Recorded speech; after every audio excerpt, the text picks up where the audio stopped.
Welcome to Dylan Has Movies. I'm Dylan and I have movies. It's been a long time since I made a video and I figured that I'm not writing anything at the moment, that I would do an unboxing video because I just got a few shipments in from some sales from the UK, being Indicator, Powerhouse, and Eureka. So I figured that I would talk about what I got and what I'm excited for and yeah, like why I bought them. So up first I'm going to be talking about Eureka. I've got a few of their stuff behind me on the shelf right now. Big fan. Excellent. Huge fan. Eureka's doing wonderful work when it comes to Asian film, specifically like Hong Kong and Japanese films. Wonderful work. They've got a lot of excellent titles under their library right now, and if you're looking to branch into Asian film from the 70s or the 80s, that would be an excellent place to start. Same with Arrow. I get a lot of my Japanese films, specifically like sci-fi and old black and white films, from Arrow because they do tremendous work and they've got an excellent library. So, you know, there's an option for you. But I'm going to be talking about my first I got is Jackie Chan's Police Story 1 and 2. I know that there is a 4K set out there, I believe also from Eureka, but I think that was like £60 before conversion, and it's a little bit too steep for my blood, at least right now. And I know it's also available as a 1 and 2 pack from Criterion, but with the conversion this was, I think, 20 Canadian, so this was a lot better. I remember seeing Police Story a lot when I was younger, and I've always just been a big fan of Jackie Chan and his action films. I got the Shout Factory Blu-ray a little while ago, and tremendous. It's a lot of fun.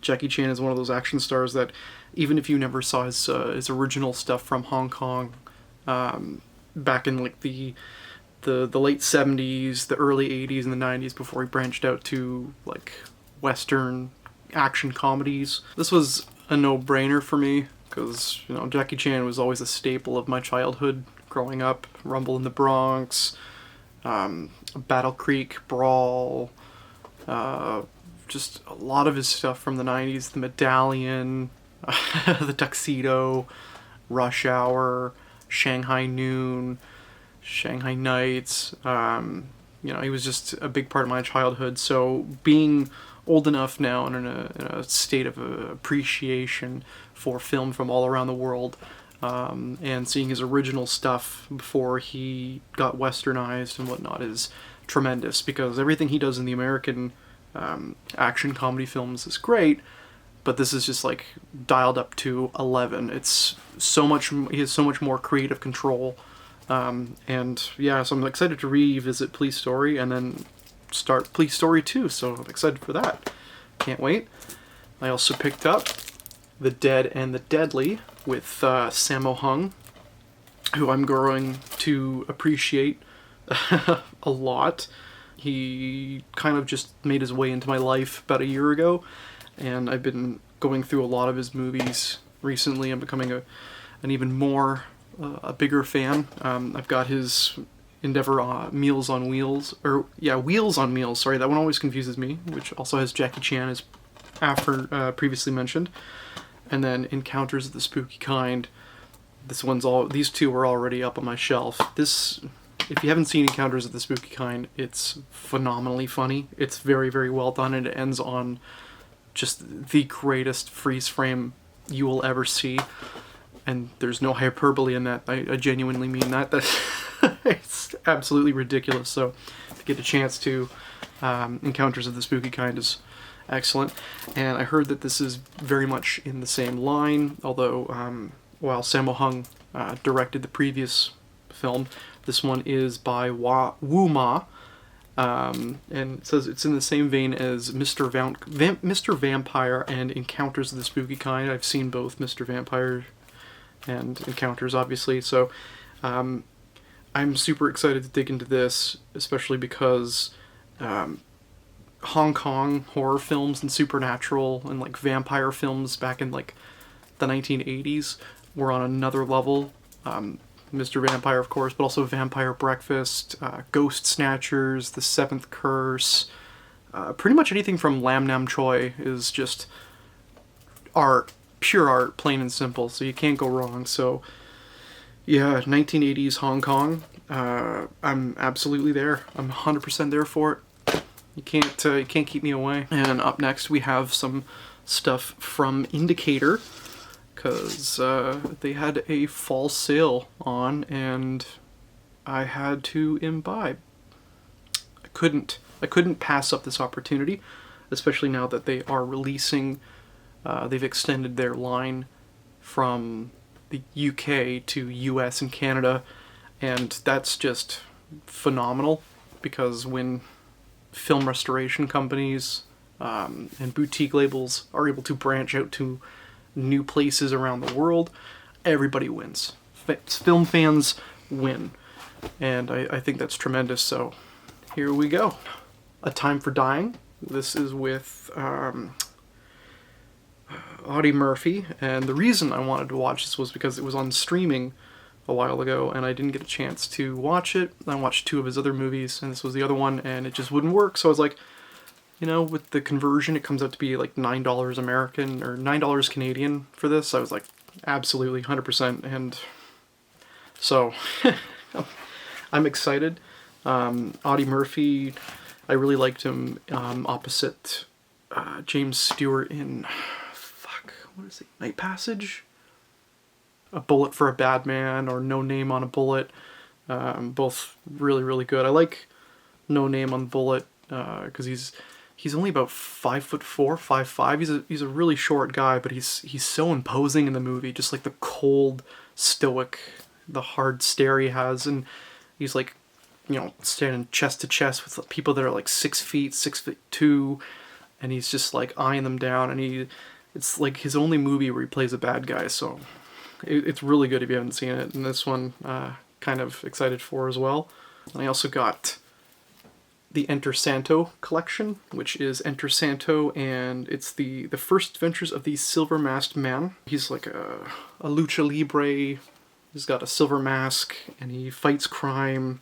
He's like a vigilante, and you've got Santo versus the Evil Brain, and Santo versus the Infernal Men. And this looks like such a great set. It's the hard cardboard. You've got the book in there. You've got like the reversible artwork, a little extra booklet. I believe it's a poster. And just like the packaging alone, like all this for special features, the information, the art cards. There's only 6,000 of these in existence right now for the US and the UK. Yeah, the collector's editions, not only do they look great on the shelves, but this is art. The packaging is fantastic. I can't wait to look into this. Whenever I can find like new cinema to appreciate it, I do have Buchanan Rides Alone. It's another Western, this one with Randolph Scott. Big Man, Big Gun, Big Excitement. There's 2 nooses there, so I wonder who's getting hanged. But yeah, this one's Bud Bedecker, who also directed A Time for Dying. So I've not seen any Randolph Scott movies, at least not to my knowledge. But at the same time, I am excited to take a look at this. Again, this one was actually even cheaper. I think it came out to be about $5 Canadian, and you know, I love my James Stewart westerns and my Clint Eastwood westerns and my Sergio Leone westerns, so I wasn't going to say no to a super cheap western.